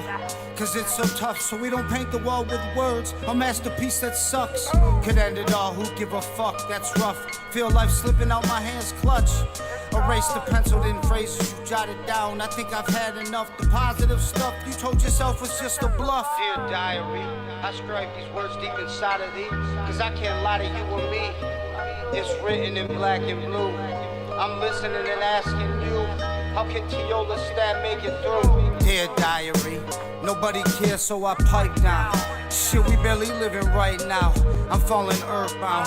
Holly taking flight now. My ex turned my being against me, so I fight it out. She said she's scared, what's to be scared about? That makes me feel empty, so I don't care now. Hurting me's more tempting. A constant stare down. We're stopping or preventing with this nine. Me Aaron went out instead of this pen, cause I feel penned in. Shit, I think I'll say some prayers again. Dear Diary, I scribe these words deep inside of thee. Cause I can't lie to you and me. It's written in black and blue. I'm listening and asking you, how can Teola Stat make it through? Dear Diary, it's sad but true. You can't lie to me like I lie to you. Spending my soul in trying times through and through. Now what I'ma do? Life seems bleak and blue. I eat and I stew on this reality. I wish something new made me feel love, but in reality, keep saying it do, but nothing does in this duality. Take me from the pain and the fuzz. by journaling stuff. In actuality, I numb it with the booze and a buzz. And don't get a buzz, wanna get up with a thoughts to lift me up. Where's the expressions? Keep it moving when the moving gets tough. I can't keep on doing it, I feel like giving up. Dear diary, I scribe these words deep inside of thee, cause I can't lie to you or me. It's written in black and blue. I'm listening and asking you, how can Tiola Stat make it through? Dear diary.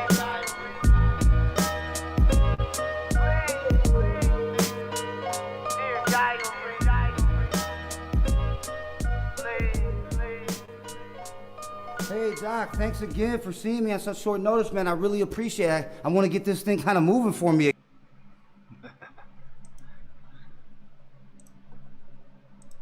Yeah. When I wrote this song, this is how I first started rhyming, literally. I went, this atrocity when my ex-wife happened, and I found myself homeless. My boy Rusty let me stay with him for a month. Shout out to my guy Rusty, because he really cared. He's a good person. Again, service to others. So I stay with him, and I'm in his backyard at night, getting out of my head, smoking a joint, typing into my phone, songs. You know what I mean? But they weren't songs. They were literally just my journal entries, like to get out of my head.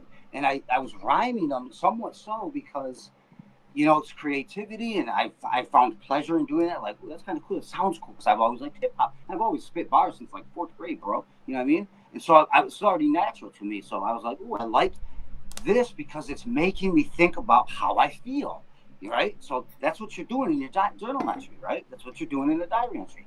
So then once I get kind of on my feet in Avondale, I started IOP. I put myself into an IOP, in intensive outpatient, because of the stuff that had gone on, right?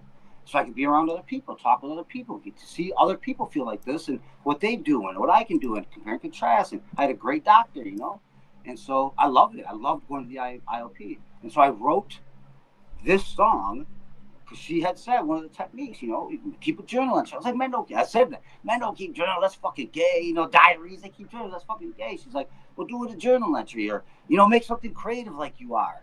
And I was like, all right, yeah. Because I didn't keep journal entries every day to day. You know what I mean? But just the that was the song that came. Yeah, that was the song that came out of an IOP meeting that I had gone to. And I went home and I was like, dear diary. You know what I mean? Busting her balls. Because I love my doctor, Natasha. She was mad cool. I was like, yeah, oh yeah. Let's say, here's my diary entry, dear diary. I hate you so much. That's how the song starts. Dude, that's so good. That is so good. I mean, it's obviously not good, but it's so good. I mean, no, it really it's not. But if you honestly, bro, if you really fucking analyze what I'm saying in that song, the fucking entendres and double meanings and how many are in that song, dude, I can't. The first one is why you lining me, like push me to the cusp. These entries keep lining me up. Think about that. Yeah. Think about that right there, bro. That's a bar. I mean, ink smears like blush. Yeah. Now, see that one always got me, not because of it's because of the visual that comes along with it. Like, you're painting pictures. You're painting pictures with words. But here's the thing too. I'm making fun of my doctor again because diaries are for fucking girls. So what am I? I got blush and shit by my fucking. So it's, you know what I mean. So what I'm saying? Like, so yeah, this is how I was writing, was literally in a lot of my songs. The entire Insights album I wrote on my buddy's back porch. You know what I mean? Like, seriously. Those were my feelings. Those were just my thoughts. And then when I kind of met Imminent through King Ralph there, my boy, shouts out to my 2 Imminent King, Ralph Miz. Let's go. Buffalo Kids. Anyway, so I met them guys, and then I was playing the beats, and I'm reading. I was like, I want to write to them. And I was like, well, I wonder what this sounds like. And it was fucking a couple tracks off. I can't even remember them all now because I've got so many fucking tracks. But on the Insights album, you got too many damn tracks. So many, bro. It's ridiculous. You got too many tracks that people ain't heard. Oh my God, I have 150 I've never even released yet. That's what I'm saying. Certain projects. And I got Fight Club. I got the Judith tapes. I got the fucking Jester album. Saturday morning cartoons. Jester Root with Saturday morning cartoons. I got the fucking first one, the mixtape, the cassette tape days. They're gonna think I'm fucking. They're gonna end up being like, yo, Own Lane, SHxxTin Entertainment. They're gonna. Why are they armed and educated? How are they doing this? Like, he's been dead for like 20 years. There's still albums coming out. Yeah, exactly. I hope I can release them all, but that's the thing. If I don't personally get to release them, that's exactly the plan, because someone in this company, because if people don't out there, Crack and I are partners on this shit. You know what I mean? SHxTin cannot operate on his own. It's not. I need more people, actually. I need a bigger team. I'm trying to recruit people, a guy to help me editing. I got a guy, my dude from Indie Nation, that's helped me with fucking marketing now. It's solid. You know what I mean? So we're talking tomorrow. I got my producer, Eminem. I got my engineer, marketing guru. No, all do all type shit. Fucking Crack. I'm for real though. Casey with the fucking abstract type thoughts that play with me. You know what I mean? Like, so I got people in my life, but I need more. I need street team. I got Cody. He's gonna lead that. Nice. That's a good person. Cody, he's a great kid, man. I love him to death. Student, my boy, I love him. He's my old student. Yeah, he was a student of mine when I was a teacher for 2 years. And then I stopped teaching. Obviously, I went to the universities and really was a part of setting up online education, like online classes for real, because this was right before COVID, and we took the model that we were doing at where I was working and implemented it into most major universities in this country in 2019, and they were using our data and what we were doing there. And so I helped set that. Yeah, it's for real. I helped set that up across the nation. You know what I mean? COVID, because everybody was going to school, not at school. Everyone had to go online. Yep. A lot of universities don't have online schools in 2018, bro. Not even a thing. We were breaking University of Phoenix, Ashford University, where I worked. These were two breakout fucking organizations. Phoenix for sure, because they already had the infrastructure. University of Phoenix is massive, bro. Yeah, and they really are. I mean, they've been helping people, for a long time. So shout outs to them. You know what I'm saying? University of Phoenix, good shit. So that's kind of the breakdown of that, because it might, that's what it comes down to. I started writing. I started taking it serious at my buddy's house, writing my thoughts out. And then when I met Eminem, it became like, I'm going to do this. My brother Trevor and my sister-in-law Amy bought me 8 hours at the Salt Mine Studio Oasis Gas Labs at $60 an hour for a Christmas gift or a birthday gift or some shit. No, Christmas gift.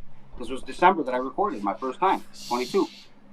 Bought it for me for Christmas. You know what I mean? So because of my brother Trevor, and I was able to get into the studio for 8-hour session. I booked the 8-hour session. I'm like, I'm gonna go do this. No way, dude. I did 4 tracks: Microphone Maestro,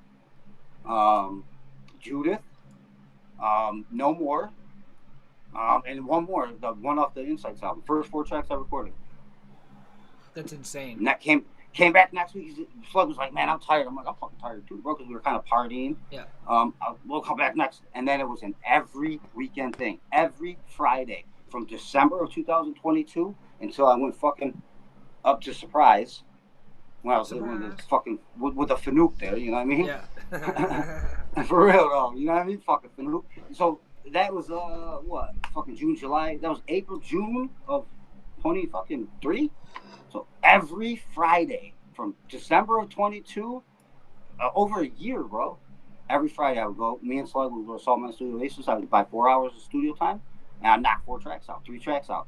That's fucking insane. A year. That's dedication, and again, like, you developed your voice during that time period, and I feel like, but you had it from day one, because that's one of my favorite songs ever of yours is Dear Diary. I mean, so is fucking Hard Times, so is like No More. So like, you already had your style in. It just needed to be, crafted. It needed to be honed. Yeah. It needed to be honed. It needed to be helped molded because it's in me. It's obviously me. Yeah. I'm never going to do something. You can't make someone do something they don't want to do. No. But I needed Jay Slug because, and I give him his credit. I give him his flowers all the time because he really helped develop SHxTin. And I would love to work with him again. You know what I mean? I've been trying to get the motherfucker to do, but he's got other things going, so I get it. But man, me and him have such fucking magic in the studio, bro. Magic. Like, you and I have magic, but our own I have magic with all you guys because I don't want to record at home. Yeah. I want to be in a fucking lab, son, with an engineer, some knows that can listen exactly what I'm doing when I'm doing it, give me immediate feedback, and we build on that. That's the best feeling in the fucking world, man. Really Nothing like taking the awesome beat, music therapy, by the way. This all plays into mental health. I get the beat from Imminent. That's the first part of it all, right? Because I get excited. I get a 10-pack. I open up beats. I fucking start bumping them. I freestyle like a motherfucker. And I'm like, all right, this one. And I pull like 5 or 6 aside, start writing to them. right? Then I fucking write to them. That's the second part. Getting my thoughts out, being creative, doing something constructive, purposeful. You know what I mean? It's cool, and it makes me feel good.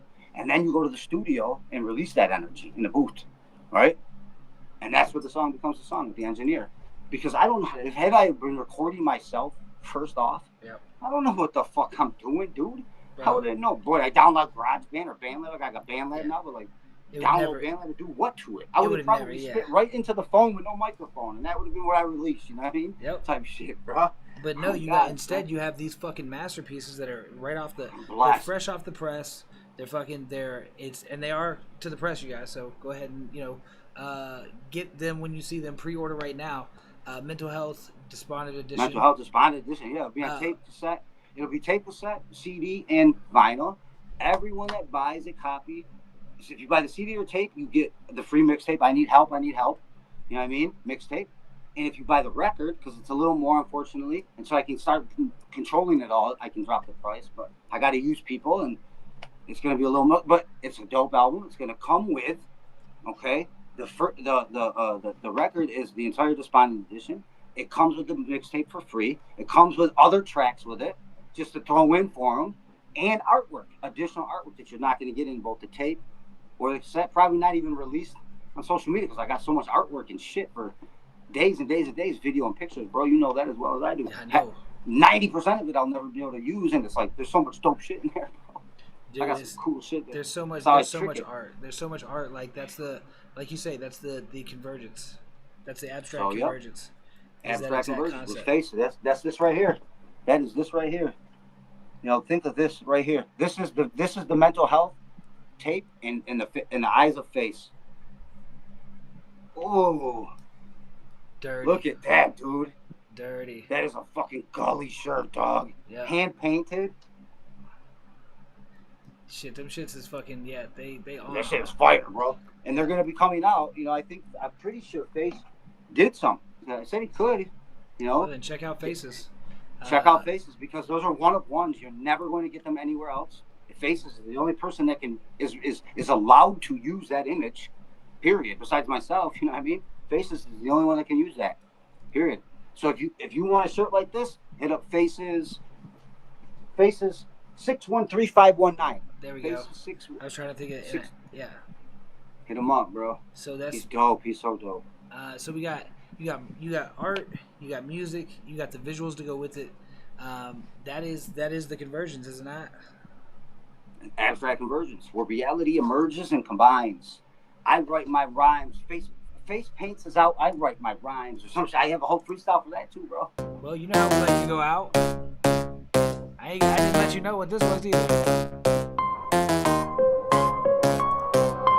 Yo, who is that kid? He's talking stupid again. That goddamn, who ruined him, threw him away, and picked him back up out of the garbage bin. He said you can win, stupid motherfucker. Why you trying to play yourself? Goddamn, you is on the top shelf, no. On the bottom one, son, you can get off of it, and anytime you want, but you can't get off of it. Until you pull them stars, fuck it down, need to get my dick lit out, turned off all over a face, and tell her to leave in the first place anyway. Who is that kid speaking to? Who is that kid speaking to? It's me. Me, it's only me. That's all I give a fuck about. I ain't comparing me to you. Can't be still a seven do what I do. I fucking teeth. You ain't spitting as hot as me. Pump, dump. You can get your shit slumped. Go to sleep, cause I already put you there with a knuckle punch and an uppercase and a fucking sandwich to your face. I hope you're still hungry, man. I got a backpack full of them. I don't even pull a gun. No, son. I rhyme out, dime out, I time out my and I don't know, I'm fucking climbing. I ain't doing stupid shit like this and that course. I am the one of course. You ain't heard of me? Damn. What, you been sleeping or so young you reading books out nurseries? The fuck is wrong with you, man? I ain't ran. I ran over motherfuckers that I can't stand. God damn, how the fuck you gonna do this? How the fuck is he gonna breathe?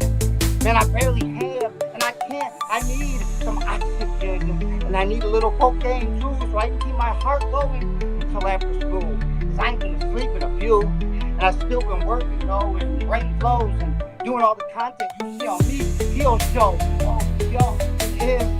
man. Just even let a motherfucker keep talking shit. No, you can't, bro. How could you? I'm too much to handle, man. Damn, 80s version, Steel Rambo, back with you, back with kids, I'm back with this, and you can't get back to me. As quick as I can spit up, flow in, put you in the 3 pieces, turn you into the seed, like me and Crack was talking earlier. You won't believe how much that we have. Bringing it back, bringing it back, bringing it back, bringing it back. Yo. Hey. Ooh. Okay. Yo, this is what it is. Who is that? That's Todd Pitts. Him is the guy that created Fearless that you're so used to. Don't be fooled. It's him, dude.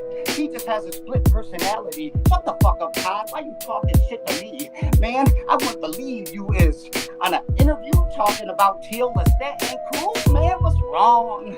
Shut up, dog. Go back there. This is my song. I'm spitting because I can.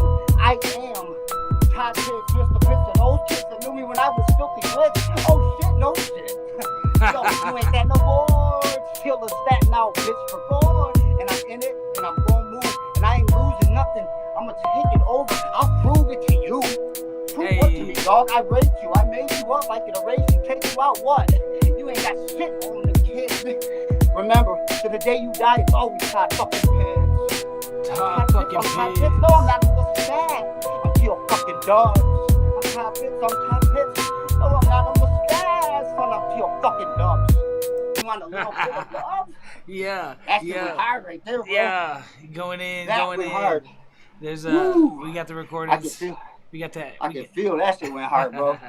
Yo, For that shit real. was fun. That shit was cool. That is stupid. That's how we I've like been to go doing out. That's how we like to go out. Is on a Who's badass. going out like freestyle. that? Yo, Nobody's going out like let's that, see him. dog. Let's see him. That's a challenge. Anybody? Yeah. I'll put it out there. Nobody gonna challenge that. No one's gonna take that challenge. Nobody gonna Dude, that was all challenge off me. the dome right there, dog. That was all off the dome, son. Yeah. Thank God you recorded it. Yeah, right? I can't wait to listen to it later. Exactly. Oh, yo, hey, it's been another time. Bars and that bitch. We've been shooting the shits. Yo, give your shout outs. Who you got? You know, I got my brothers. So shouts out Burns and Lil T, Amy and Angie. Obviously I got Cracker Rican, Shadow Work Entertainment on Lane. Shouts out Jess, his girl. Shouts out his kid. You know what I mean? Jaden, because this is a good family and they're good to me. They're part of the reason I'm still fucking here, people. So on Lane. Lane. I got everybody in the Heist Club.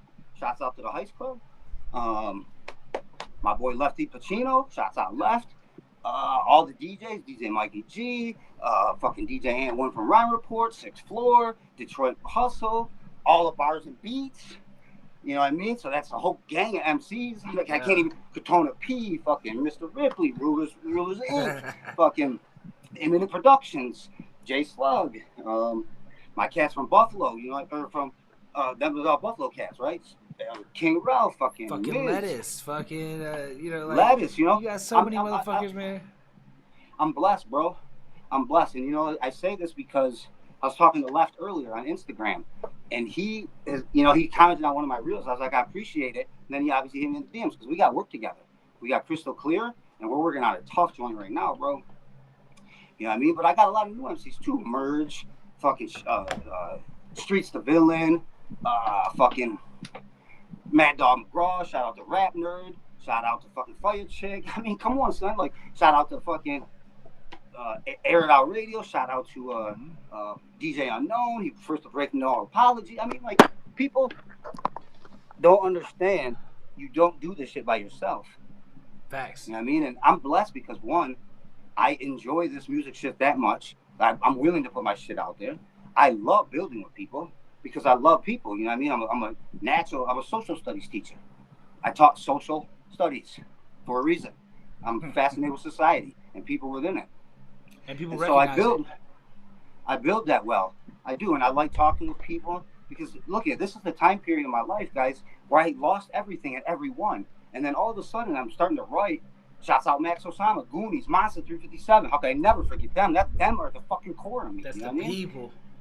Absolutely, because Monster said to me, "Bro, you need to do this with Max." Max said to me, "Dude, what the fuck where you been?" And those two people right there, Gabe and J Slug, gave me the fucking confidence to be an MC. So I was like, yeah, my shit is tight. Nigga, your shit's tight, blah, blah, blah, blah, blah. And that's when we formed the Goonies, you know what I mean? And so Goonies. I started writing in a time of disparity, and all of a sudden, the hip hop community, I'm writing and putting shit out. Like, because I'm a white dude, you know what I mean? I'm an Italian dude, son. It's just not the most prevalent game for a lot of white people. It's just not. It's a fact, bro. And so, you know, I'm already up against a lot of odds, and so people treat me with a lot of respect. You know what I mean? I don't get my balls busted, and some people do, bro. Because again, I talk real shit. Everything I'm writing is no cap, son. I'm not making shit up. Emerge the MC said something like this. He's like, people get in the booth, they don't know what to do because they gotta make their rhymes up. Shit, facts, bro. This shit's all me. This is why it comes so naturally. What I just spit right there off the dome, natural, because that is me. I'm Todd, I'm Telestat, I'm Mr. Pitts, teacher. I'm all of these things. Yo, that's the best way to end it. That's who it Fight is. Club. Fight Club right there, son. Yep. And I've been doing that in my freestyles, like Todd versus Telestat. I go back and forth to myself in my freestyles. I did it in the Tony joint. See, this motherfucker's crazy. Why are you so? MPD. Tell me why you mad. I'm gonna release that video tomorrow morning too. Oh, are you? Tell me why you mad. So yeah. yo, check on the socials. Where they find you on the socials? Yeah. I'm at TO_Lestat on Instagram. I'm at Telestat the Wise on Facebook and YouTube, and Telestat T.O.Lestat on Facebook and YouTube. So you can type any combination of TO_Lestat, T.O.Lestat, or TO_Lestat, and you'll find me, son. For real. I that's took all them my all. socials. I got every one of them. I locked it down. I own this lane, son. This is my own lane. It's your own lane, bruh. My own lane. That plug, bro. yo. So that's actually why that's why we jumping off to the next one, because we got part 2 gonna come back to you. We gonna hit it with the Despondent Edition, mental health. We crushing this shit. Next, yeah, because we got 3 tracks, so we can put it into 3 parts, really. Let's run it. Let's go with it. As always. All right, shouts out to my fans too. You know, because again, I don't make music for you guys. I really don't. I make it because it's me. But there's nothing. I honestly know this, and this is why I try to give away so much shit. If you look at, I give away sticker packs. I used to give away the fucking stickers all the time. Fucking hats. You know, this is because, bro, I feel honored of it. You know, because if people can relate to what I'm saying, and some people do, and they tell me about it. Shouts out my guy Alex Mayo. You know what I mean? He's a fan of mine, and we became cool because he said, "Man, I can relate to this. I feel this shit." And that makes me feel good because it makes me want to say, okay, I do want to do this, because I wasn't going to release Mental Health. I wasn't even going to come out and spit originally. I was just writing my thoughts down. And then I met Imminent, and Imminent was like, bro, you got a dope flow. Why wouldn't you? And then I asked Slug, because I know Slug not from music. I know him from the streets. Me and Slug go back. You know what I mean? So I was like, what do you think? He's like, let's get in this motherfucker. He didn't even take it serious until he heard me spit Microphone Maestro. And Judith, he's like, yo, what the fuck? I've never been in a studio. He's like, dude, let's go. And we fucking build. And this is where Telestat comes from. The making of this album is over. It's not a week, a month. It's just a year, 2.5 year process. Those songs were written individually. And because it's so real, I could pull a fucking track and be like, this is how I fucking felt for this is what mental health is. And so, stay tuned for part 2 coming up again. Boom. It's Telestat. It's Armed and Educated. Shadowworks Entertainment. On Lane. Hey, on lane, shooting the shits again. Telestat, I appreciate you, brother. Hey, stay on. We gonna make this thing happen. Like I shown. Yeah, yo, that freestyle was on though. Yo, the beat freestyle was stupid, dude. It's one of the stupidest freestyles I've ever kicked in my life, dog. Yeah. Tell me it isn't. You've heard a lot of my freestyles, bro. I can't even say shit because it.